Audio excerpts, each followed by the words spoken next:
in our final session of the day, and we hope you're enjoying yourselves so far. We kicked off the day bright and early discussing the latest research and then talked about the road to legalization. Now, we're just about to learn how powerful psychedelics are when it comes to treating a variety of conditions. And I wanted to take a few moments to talk about my own story when it comes to psychedelics. Trauma and addiction are things that I have dealt with personally in my own life, including a number of concussions from a horse who likes to throw me sometimes. And so when I started to discover psychedelics and brain health, it really made a huge change in my life. And so that was the impetus behind my entrance into this industry and also starting my own company, Elix, which has created a line of brain health products. So I think it's important to have a personal story that links us all to psychedelics. This isn't like other conventional industries, and so that's why it's been so exciting to hear all of our amazing speakers today. Wouldn't you agree, Marissa? I couldn't agree more. Thanks, Natasha. Now, we've heard some very powerful stories today. We begin this session with a talk on the origin of psychedelics and plant medicine from Wade Davis. Wade's work as a writer, photographer, filmmaker, anthropologist, and ethnobotanist has taken him from the Amazon to Tibet, Africa to Australia, Polynesia to the Arctic. He was explorer in residence at the National Geographic Society from 1999 to 2013. He is currently professor of anthropology and the BC Leadership Chair in Cultures and Ecosystems at Risk at the University of British Columbia and author of 22 books, including his most recent Magdalena River of Dreams. Wow. Welcome, Wade. Great to have you here. Thanks very much, Marissa, and thanks to you, Natasha, as well. It's lovely to be with you. Great to have you. Go ahead. Oh, well, listen, Natasha set this up wonderfully. I think everybody has a personal story. When I think back, to the extent that in my lifetime, women have gone from the kitchen to the boardroom, people of color from the woodshed to the White House, gay people from the closet to the altar.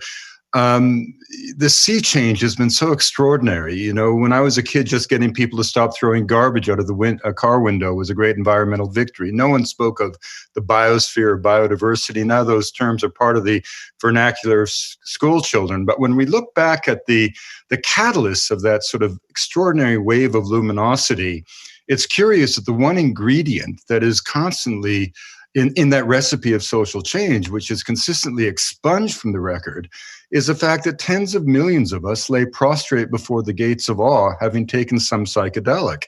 And I like to say that not only did I take these substances, I wouldn't think the way I think, I wouldn't write the way I write, I wouldn't treat women and people of color and gay people, I wouldn't understand the natural world as I do, had I not had this kind of flash of illumination that is the sheer potency of these substances. I remember our parents used to always say to us when we were kids, don't take these things, you'll never come back the same. And of course, what they didn't understand is that in some sense, was the entire bloody point. Now, entheogens, of course, have inspired civilizations from really the dawn of time. We have 400,000 plants on Earth, maybe a few thousand feed us and heal us, but only 100 or so take us to these places of ethereal wonder. And the best term for them is not psychedelic or hallucinogen, but truly entheogen, plants that reveal the God within. We can go back to the Rig Veda of 4,000 years ago and find references to soma, which may well be Amanita muscaria, a plant still used today by shaman in Siberia. But there is nevertheless a curious anomaly in the global distribution of these substances, which suggests the extent to which their use is rooted in culture. Yes, we do find, as we've discussed in this conference, some remarkable plants in healing practices in West Africa, iboga being the classic example. But these are the exceptions rather than the norm. And of the 120 or so known psychoactive plants, the vast majority are from the Americas. And that is not to suggest that the forests of equatorial West Africa or of Southeast Asia were depauperate, or that people didn't explore those plants for biodynamic properties. But it just suggests that the root of these cultures is found in the root of these plants is in culture. Other places in the world had other avenues to the divine, the Buddhist Dharma. the voodoo spirit possession that allows one to transcend the ordinary realm of consciousness to get into these distant metaphysical realms. But within the Americas, the use of these plants is ubiquitous, going right back to the prototypic civilization of South America, Chavin, 2,000 years before Christ. We can see in the iconography at the type site at Chavin de Huancar a kind of a transformative figure, the were-jaguar, grasping in his hands what is clearly the stalk of San Pedro, the cactus of the four winds, Echinopsis pachinoa, long known as Trichocereus, a plant used throughout the Andes, the coast of Peru, full of mescaline. Now, critically, the use of these plants is rooted in culture, and the visions that are unleashed are mediated by cultural values. And it begs the obvious question: we who remain tormented by drug problems 50 years into a war on drugs, $1 trillion having been spent, more people using more drugs in worse ways than ever before, what is it that indigenous people seem to know? Well, one is that they recognize that the use of these substances is a legitimate thing to do if done judiciously. At the same time, they envelop the user in a protective cloak of ritual that mitigates some of the stunning pharmacological, even psychological effects of the substances. This is just an intuition into something we've always spoken about in clinical practice, the importance of set, the mental set brought to the experience, and setting, the setting in which the experience unfolds. And above all, they use their plants in natural forms, which are always the safest. It's a striking anecdote that the first morphine addict was the wife of the man who invented the hypodermic syringe. Tobacco only became a truly deadly substance once the development of the cigarette and mild strains of tobacco allowed the smoke to be inhaled deeply into the lungs. And the perfect example of this, of course, is coca, the divine leaf of immortality, and cocaine, this pernicious drug extracted from the plant, an important topical anesthetic, but when used recreationally, clearly a drug with hazards. And to compare coca with cocaine is inappropriate as comparing, of course, potatoes with vodka. Now, much of what we know about the Amerindian use of these substances, and one of the reasons that might account for this concentrated distribution of these psychoactive substances in the New World, it may in part be an artifact of the concentration of scientific research, because so much of that research came out of the school sparked by the imagination of this remarkable man, Richard Evans Schultes, in many ways the individual who sparked the psychedelic era. Schultes was the first of his family to go to university. He enrolled in a class that had been taught there longer than any other, plants and human affairs.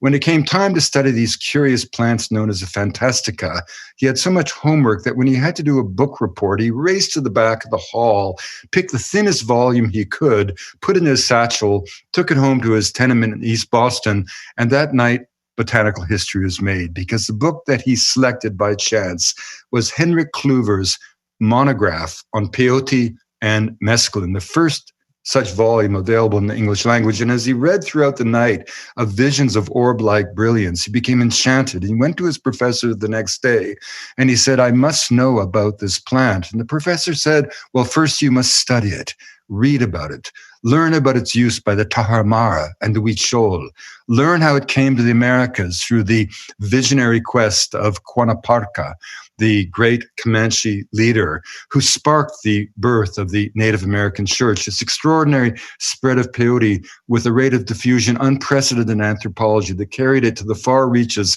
of the Canadian North, arriving in the Great Plains not as a traditional substance, but in the wake of the collapse of indigenous civilization, as a kind of a pharmacological shortcut to distant metaphysical realms traditionally reached by the pain of ordeal, the mescal bean. And then the professor said, "You must live this plant." And so in the summer of 1936, in a 1928 Studebaker with a young anthropologist from Yale, Weston LaBarre, Schultes, who had never been west of the Charles River, found himself bouncing over the roads of Tennessee to live amongst the roadmen of the Kiowa, to eat peyote 4 and 5 nights of a young life, to spend his time in the shadow of those who had known the Great Plains civilization, a way of life that collapsed within a century of its birth, to follow the arch of the Thunderbird altar, the peyote way to righteousness, in the shadow of informants like Mary Buffalo, who was born 88 years before she met this young scholar from Harvard. And he returned from Oklahoma, needless to say, a man transformed. You'd never know that in this image, the young student on the left, who apparently hasn't loosened his red Harvard tie, has just come out of a peyote ceremony. But anyway, he's just come out of a teepee that has sent these men on a journey to their gods. And he comes back to Washington, D.C., to write up his PhD thesis, his undergraduate thesis on peyote. And he stumbles upon a clue on a herbarium specimen in the National Herbarium that allows him to set his mind toward the solution of the greatest mystery in the history of ethnobotany.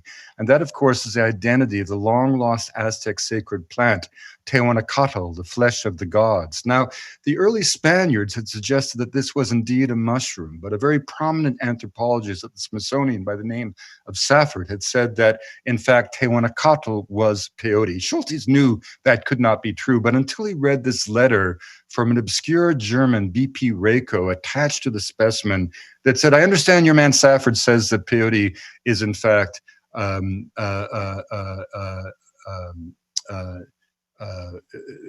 Tehuanacatl is in fact peyote. He's wrong. I've seen it used. It is a mushroom. And so Schultes, having just jumped off one Greyhound bus, jumps on another with a beeline for Mexico City.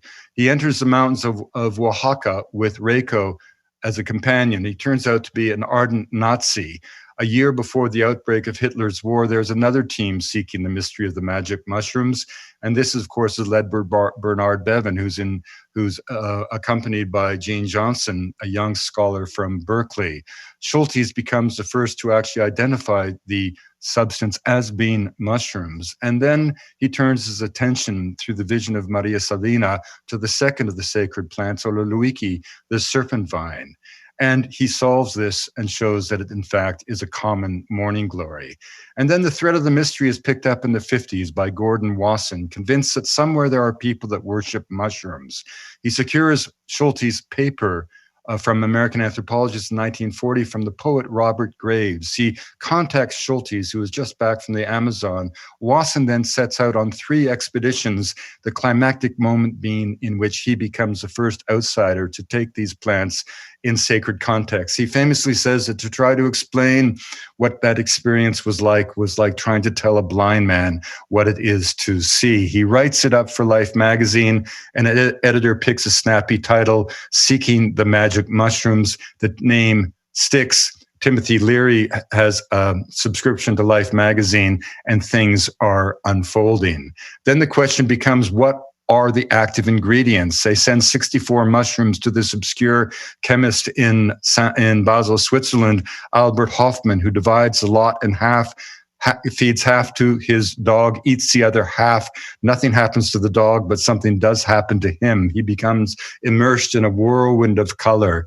And that might have unsettled an ordinary scientist, but of course, Hoffmann was the one who in 1943 had gone on the most momentous bicycle ride in history when a substance he was working on, derived from ergot, the fungal parasite of rye crops, had seeped in through his fingers to intoxicate him and sent him on the world's first acid trip. And so he quickly identifies psilocybin, but then he turns to the morning glories and he can't believe what he has found, because the active ingredient in the morning glories is 2 hydrogen atoms removed from the formula of LSD. So Richard Evans Schultes, in a sense, has discovered LSD in nature, at least an analog of it, 4 years before Hoffmann synthesizes it in a lab in Switzerland. By this point, of course, Richard Albert and Timothy Leary, disillusioned by the failures of social psychology, see in mushrooms an avenue to mental health.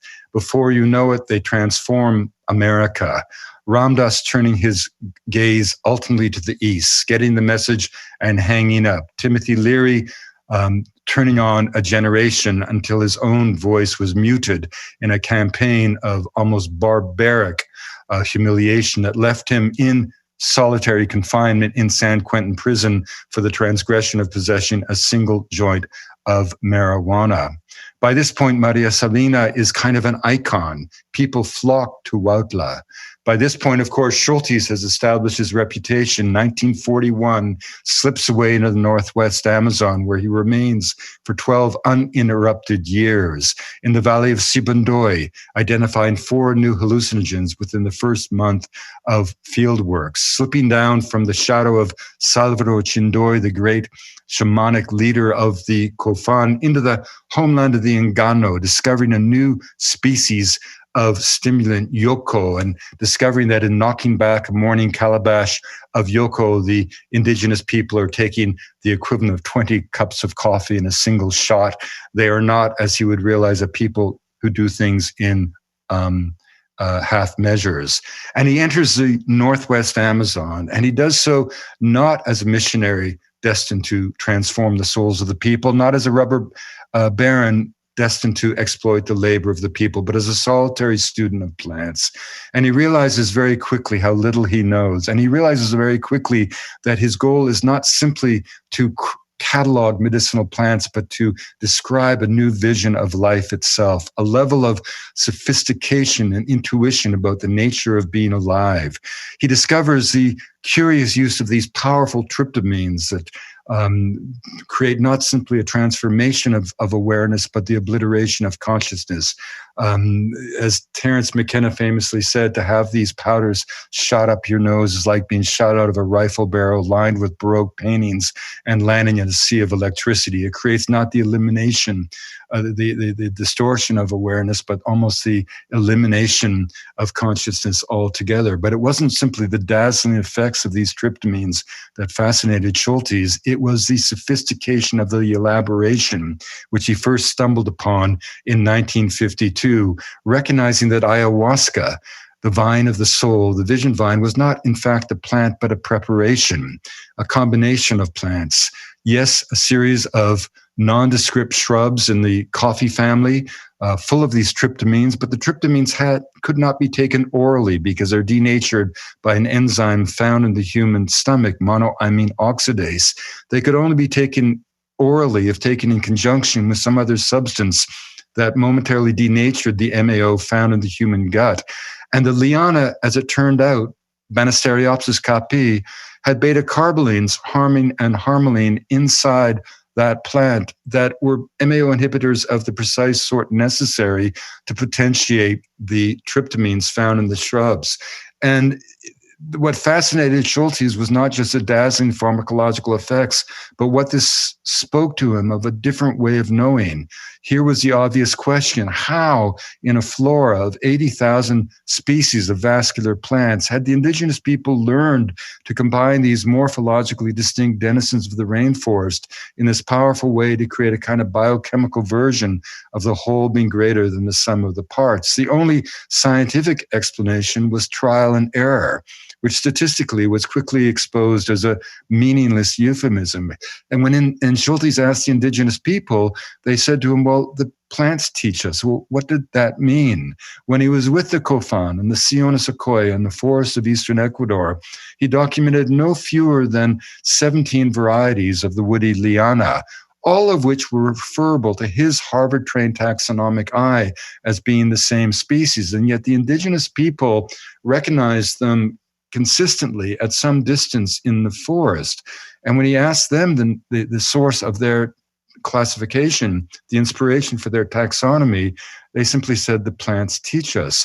And what you do is you take each variety on the night of a full moon, and each variety sings to you in a different key. Well, that wasn't going to get you a PhD in plant systematics at Harvard, but it taught Schultes a big lesson about the idea of a different way of being. And he suddenly realized that if he had been sent to the Amazon to seek new medicines, to new cultigens for agriculture, in the end of the day, he was there on a mission to reveal a new vision of life itself, a new intuition about the nature of being alive in the forest. People like the Barasana and the Makuna, whose most profound cultural insight is the realization that plants and animals are just people in another dimension of reality. Shamanic practices that really have nothing to do with curation or the use of medicinal plants. In the Badasana, the shaman is not a priest. He's not a physician. He's much more analogous to a nuclear engineer who periodically goes into the heart of the nuclear reactor to reprogram the world. Because this is the solid intuition of the Badasana people, that they themselves are responsible for the energetic balance of the world. It is up to them to maintain the harmony of existence. And this ultimately was Schulte's great revelation, that these societies don't see themselves as being a problem, but the solution. Because the beauty of the earth, the wonder of creation, can only be revealed to the universe if filtered through the imagination of human beings. And this was indeed Schulte's great message to the world. These people exist to reveal to us other possibilities of being, other ways of thinking, other visions of life itself. Thank you. Thank you, Wade. Anthropologists truly are the best oral historians. So if you liked what Wade had to say, he is going to be speaking up again in our upcoming panel, so stay tuned.